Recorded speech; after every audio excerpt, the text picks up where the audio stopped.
What happens when an influencer's apology video isn't a white flag, but another weapon? When instead of putting out a fire, they show up with a flamethrower? But sadly, that respect wasn't returned, and here we are.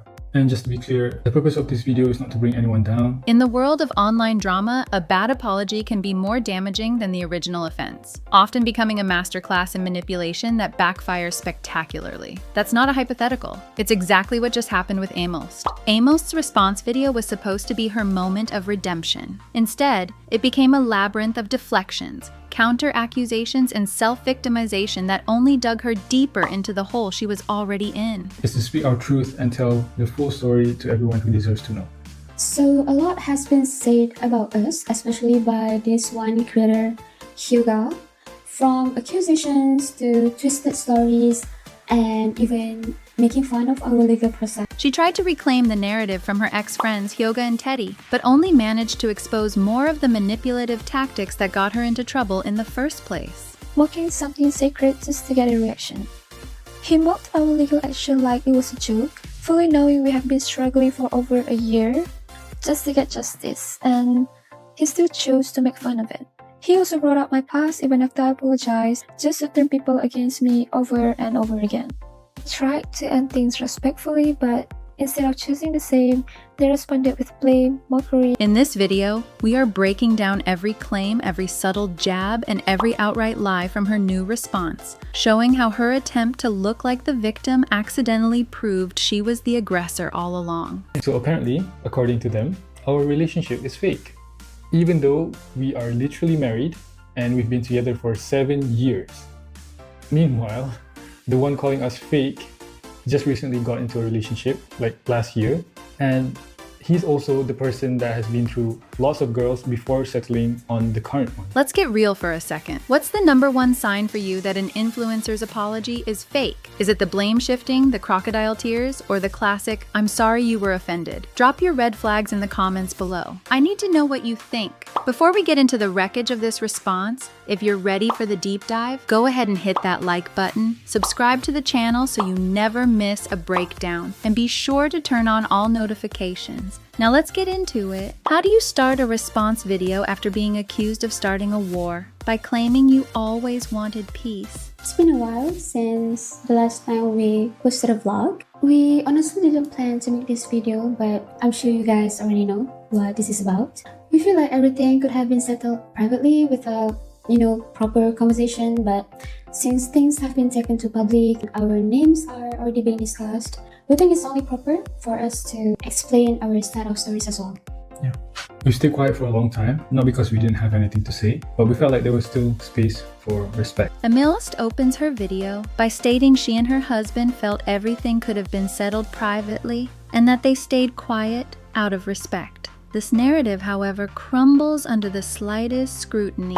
The entire scandal blew up precisely because Aemilst didn't handle things privately. She was the one who fired the first public shot with a passive-aggressive Instagram story attacking Hyoga's character instead of addressing the content-copying claims privately. This opening isn't about truth. It's a strategic move to frame herself as a reluctant participant in a drama she actively created. It's an attempt to retroactively cast herself as the bigger person. A reputation built on aggression can't suddenly pivot to pacifism and expect people to believe it. True peacemakers don't throw the first stone. One of the most dramatic moments in Aemilst's response is her attempt to debunk Hyoga's claim that she deleted Discord messages. In that I deleted chats at 7:14 and he has the screenshots. Alright, let's check together and see if that's true. Let's check the one I said sure, wait, I'ma post it to your... It's on July 30, 2024. Let's search it on my Discord server chat, and yes, it's still there. Same sentence, same date. Now let's take another one. I said I'm doing great history, same date, July 30. And it's still there. So why lie? For what? What's the motive? If not to make me look guilty on purpose. Honestly, that's not just a lie. That's manipulation. We're done being bullied, he said. Since the one who has been the bully this whole time. She pulls up her screen, triumphantly showing that 2 specific messages are still there, asking, So why lie? For what? What's the motive? This is a classic straw man argument. While she proves those two messages exist, she conveniently ignores the broader context of the accusations against her, like allegedly using alt accounts to harass Teddy or deleting angry comments from her own fans. It's a performance of transparency designed to make Hyoga look like a malicious liar over a minor detail, thereby invalidating all his other more serious claims in the minds of her supporters. This isn't proof of innocence, it's a magic trick. Focusing on one tree to make the audience forget you burned down the entire forest is a telling strategy. It's not honesty, it's distraction. Aemilst dedicates a significant portion of her video to painting herself as a benevolent mentor to Hyoga, claiming she gave him YouTube strategies and was so excited for him. So let's start off with how things were before everything fell apart. We used to be kinda close with Hyoga, but we ended our friendship last year. We weren't just online friends. We actually talked a lot, supported each other, and me and Kims, we even wanted to see him grow. When he started his YouTube journey, we were so excited for him. We were one of the people that helped him out with whatever we could, like giving him YouTube strategies. This is a calculated attempt to reframe the power dynamic. By positioning herself as the generous teacher and him as the ungrateful student, she implies he owes her loyalty, and that his criticisms are a form of betrayal. Hyoga, however, has already countered this, stating the advice was basic information readily available online. And all the things that we have learned from our experience. And then she did help me get started. She told me what buttons to press. Press here, press here, press here, and just keep posting. That's what she told me. Pretty easy stuff. That information is available in a simple YouTube tutorial. And yeah, sure, you can Google all those things yourself, but her narrative transforms what might have been friendly advice into a transactional debt, which she now feels entitled to call in to discredit him. True help is given without expectation. When you have to constantly remind someone you helped them, it wasn't a gift, it was a down payment on their silence. What about the art contest? The incident that helped kickstart this feud? Aemilst now admits her comment, "Oh, so we're doing art contests now? What a coincidence," was sarcastic. But she justifies it by saying she was just trying to make a point about Hyoga's hypocrisy. Because he was our friend. We never expected anything in return. It wasn't about credit, but what we honestly didn't expect was for him to downplay all of that later like it meant nothing. I was being sarcastic about him doing art contests right after mine. This excuse is incredibly weak. Instead of owning up to petty and passive-aggressive behavior, she reframes it as a noble effort to teach him a lesson. This is a classic manipulation tactic, using "I was just trying to make a point" to absolve yourself of the hostility in your actions. It completely sidesteps accountability for her own behavior in the conflict. Sarcasm is often just anger without the courage to be direct. If you have to explain that your jab was a lesson, it probably wasn't. In her video, Aemilst offers what seems like a moment of accountability, apologizing for lashing out at her own fans on her Discord server last year. She says she really regrets it, and that things just get a bit too overwhelming. It was never about the contest, it's about the double standard. So before we move on to the breaking point, I just wanna explain to you guys what actually happened last year. Some of you might remember the issue we had in our Discord server where I got upset at my own fans because I felt like they weren't there for me while in reality they actually were. I said a few harsh things to them and I really regret it. They actually mean a lot to me and there's nothing I wouldn't do for them. But again, I'm only human and sometimes things just get a bit too overwhelming. So now let's get into the breaking point. I will admit that I once made a mistake calling out a hater in our broadcast channel on Instagram. Looking back, it wasn't the best way to handle it. And I've learned from that, not everything deserves a reaction.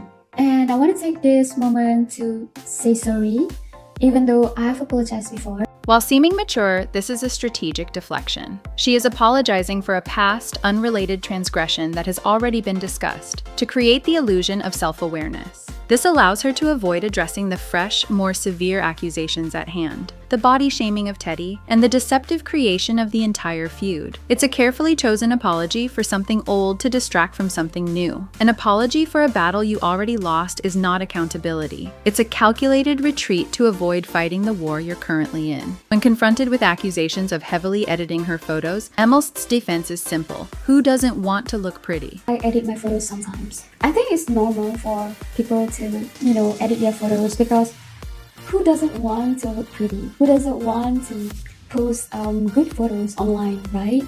But one thing for sure, I've never claimed to be all natural or anything like that. Again, editing is normal. It's just a tool that most people use. But for Teddy to comment things like, my baby doesn't need Photoshop and joke about a nose job during this exact timing, it just doesn't feel like a coincidence. She normalizes it, but in the next breath, she frames Teddy's comments about not needing Photoshop as a targeted attack. This is a masterful display of hypocrisy. She wants her own photo editing to be seen as normal and harmless, but interprets someone else's confidence in their natural appearance as a malicious, personal jab. This defensiveness exposes the deep-seated insecurity behind her own curated image and her attacks on Teddy's appearance. The hypocrisy is breathtaking. If you edit your own reality, don't be surprised when someone else's authenticity feels like a direct attack. All right, we are deep in the weeds of this response, and it's only getting more tangled from here. If you're finding this breakdown as revealing as I am, do me a quick favor, press like on the video, subscribe to the channel, and then hit that notification bell so you don't miss what comes next. We expose the stories behind the statements, and trust me, it's worth it. The infamous Instagram story where Aemilst praised her husband for not following half-naked girls online was widely seen as the spark that ignited the public feud. In her response, she now claims, the truth is, that post wasn't even about him. The truth is, that post wasn't even about him. It was about something I noticed online. Lately, we have been in this weird phase. Everyone keeps comparing partners, debating loyalty, and even talking about standards in relationship.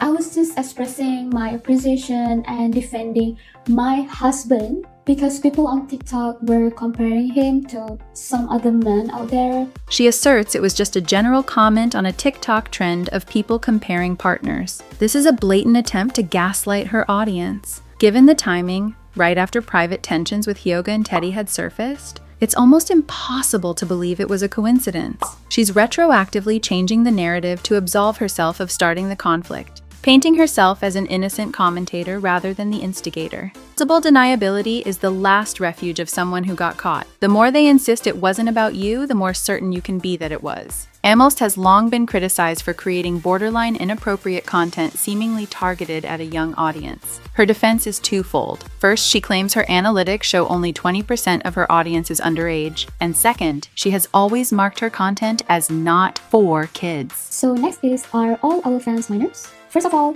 no, not at all. Not all our fans are minors. Based on our analytics, only around 20% of our audience are underage, and we have always tried our best to limit that engagement. On YouTube, for example, I always set our content as not for kids. We have also never posted anything close to OnlyFans content, no nudity, no explicit scenes. But since things have gotten worse and some people just love to twist things, we have decided to start using the hashtag MDNI, minors do not interact, especially for videos that have extra teasing. So that way, if parents come across it, they can take action such as blocking us or restrict access or whatever they can do.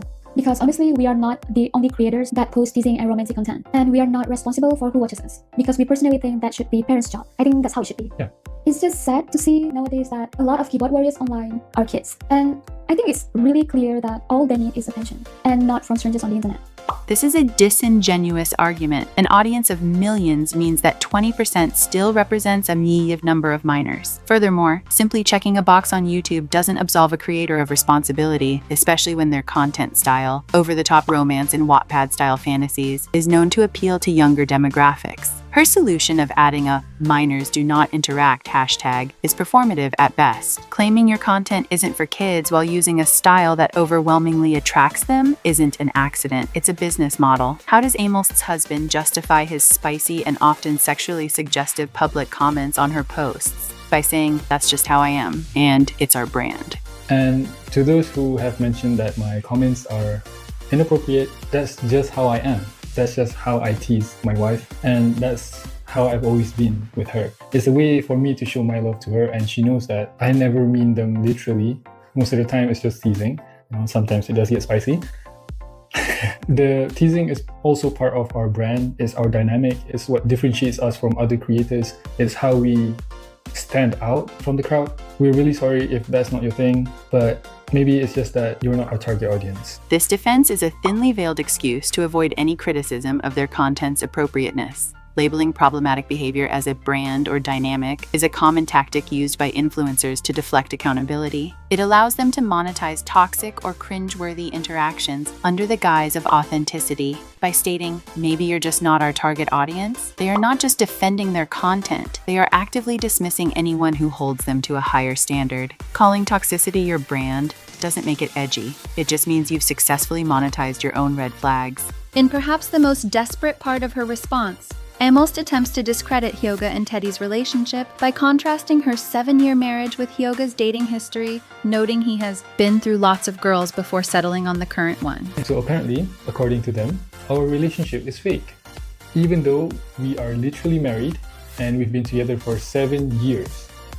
Meanwhile, the one calling us fake just recently got into a relationship, like last year, and he's also the person that has been through lots of girls before settling on the current one. This is a disgusting and irrelevant ad hominem attack. It's a clear attempt to slut-shame Hyoga and imply that his relationship with Teddy is somehow less valid or sincere because he has a past. This move reeks of desperation and shows Aemilst is willing to stoop to incredibly low personal attacks when her other arguments fail. It has nothing to do with the actual conflict. When someone has to attack your past partners to invalidate your current relationship, it's because they have no argument against your present happiness. Aemilst takes a moment to criticize Hyoga's content, specifically his skits, where he portrays himself treating his partner poorly, asking, why choose to constantly portray yourself treating your partner poorly? Maybe our way is just different, And that's okay. Just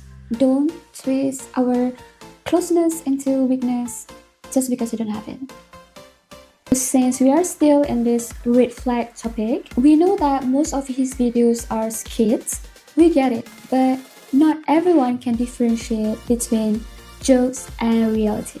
So what exactly are you trying to normalize? I told you to take the trash out. This is frustrating. It's been stinking up the living room the entire time. I don't want to do this anymore. I don't want to talk to you.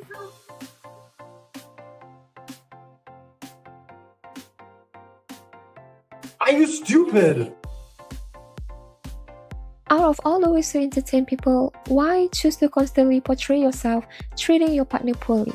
This is a stunning lack of self-awareness. Aemilst and her husband built their brand on staged, often cringe-worthy skits that many have called out for portraying toxic and unrealistic relationship dynamics. For her to criticize another creator's fictional content as normalizing bad behavior, while ignoring the mountain of criticism against her own, is the pinnacle of hypocrisy. She is projecting the exact same critiques leveled against her onto her opponent. Criticizing someone for a behavior you're famous for is not a valid argument. It's an unintentional confession. Throughout the entire response video, there is one topic that is glaringly absent: a direct apology to Teddy for the alleged body-shaming comments. While Aemilst apologizes for old fan interactions and defends her photo editing, she never once says, "I am sorry for what I said about Teddy's body." This omission is deafening. It suggests she either doesn't believe she did anything wrong, or she is too arrogant to admit it. By ignoring the cruelest and most personal attack in this entire feud, she invalidates her entire performance of victimhood. The silence on this issue speaks louder than any of her prepared statements. The apology you don't give is always the most honest one. It reveals what you truly believe you can get away with. As the initial drama unfolded, one of the most revealing aspects of Aemilst's behavior was her alleged use of legal threats to silence critics, including minors. In her response, she frames Hyoga's discussion of this as him making fun of our legal process. Mocking something sacred just to get a reaction.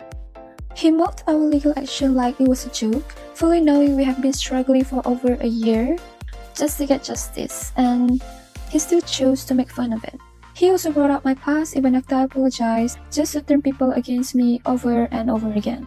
Tried to end things respectfully, but Instead of choosing the same, they responded with blame, mockery. This is a classic Darvo tactic: deny, attack, and reverse victim and offender. She reframes her aggressive attempts to silence dissent as a solemn legal struggle she's been enduring, and casts those who call it out as cruel mockers. People who are confident in their truth don't need to threaten lawsuits over YouTube commentary. They engage with the criticism. Legal threats are the language of fear, not of innocence. It's a desperate attempt to control a narrative that has already escaped. The foundation of the Aemilst brand was her husband's supposed CEO status, a claim that has been thoroughly debunked. Hyoga and other critics pointed out the inconsistencies, the low-budget filming, the rented cars, the fake cash that undermine this fantasy. Aemilst's response video never directly addresses why they allegedly fabricated this persona. Instead of owning the narrative they created, they attack the people who questioned it. This avoidance proves the criticism hit a nerve. The entire fantasy was built on a fragile illusion of wealth and status, and when that was challenged, their only response was to lash out. The louder someone insists on their title, the less likely it is they earned it. True status doesn't need constant validation.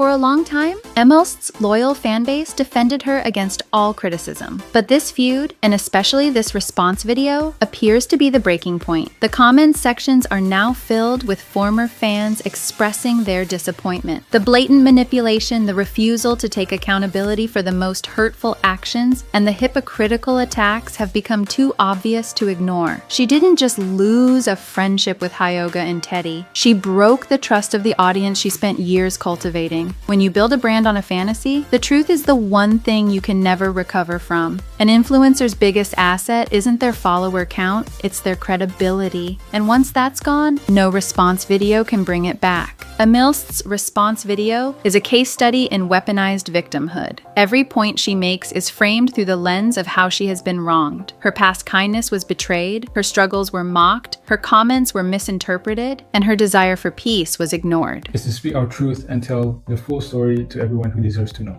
So a lot has been said about us, especially by this one creator, Hyoga, from accusations to twisted stories and even making fun of our legal process. By centering her own feelings in every aspect of the conflict, she absolves herself of any real responsibility. This isn't just a poor apology, it's a manipulation tactic designed to make her audience feel sorry for her, the aggressor. It's a performance that ultimately reveals a deep inability to engage in genuine self-reflection. People who are truly victims don't have to spend so much time convincing everyone they are. Their actions and lack of aggression speak for themselves. This entire scandal is so devastating for Aemilst, precisely because it didn't come from anonymous haters. It came from former friends. Hyoga and Teddy weren't just outsiders commenting on her content, they were insiders who saw behind the curtain. That's why their claims carried so much weight. When Aemilst tried to paint them as clout-chasing liars, it didn't stick, because the audience understood that these were people who had once been in her corner. Her response video, filled with deflections and personal attacks, only served to confirm Hyoga and Teddy's version of events. She proved them right. You can't lie your way out of a problem when the truth has receipts from people who used to be on your side. In the end, Aemilst's response wasn't a defense. It was a confession. Confessed to her manipulative tactics, her deep-seated insecurities, and her willingness to attack others to protect a fragile, fabricated image. So why lie? For what? What's the motive, if not to make me look guilty on purpose? Honestly, that's not just a lie. That's manipulation. We're done being bullied, he said. Since the one who has been the bully this whole time. She accused Hyoga of being a liar but was caught twisting the truth. She claimed to want peace after starting a war. She criticized his content for the very same things her own content is known for. The video failed because it wasn't about accountability. It was about winning, and in the process, she lost everything that mattered. Her credibility, her friends, and the trust of her audience. You can't build an empire on lies and then act surprised when it collapses under the weight of a single truth. So, where does Aemilst go from here? After an apology video that made things demonstrably worse, is there any path to redemption? Or has she permanently cemented her reputation as an untrustworthy and manipulative creator? I genuinely want to know what you think, so leave your final thoughts in the comments. And if you appreciated this deep dive, show your support by liking the video, subscribing to the channel to stay in the loop, and smashing that notification bell so you don't miss the next takedown. This video is for entertainment and commentary purposes only. It is not professional advice. Please consult a qualified expert if needed.